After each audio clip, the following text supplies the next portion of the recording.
Duisende mense het vandag na die Lusito Land fees gestroom om op Vryheidsdag die Portugese kultuur te beleef. Die fees is vir jonk en oud en daar is vermaak vir die hele gesin met dansers tot musiekgroepe wat optree.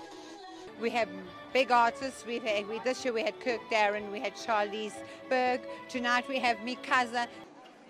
En natuurlik word die opbrengs van die fees vir 'n goeie doel aangewend, die skoolgeld vir die kinders met gestremthede.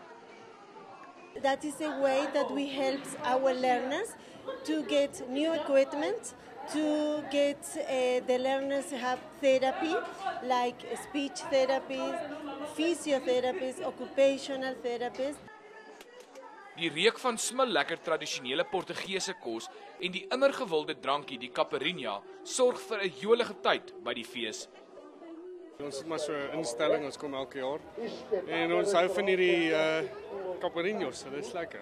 As die derde jaar daar kom en dis maar 'n lekker familiedag en jy weet, lekker kos en lekker caipirinhas. Ek was nou die dag by die haarkapper en toe twee dames daaroor gepraat en dit het net dadelik vir my lekker geklink. Ek per se is mal oor Portugese kos en die Portugese kultuur. Die fees eindig op 2 Mei. Gerard Pretorius, 1 Nuus, Johannesburg.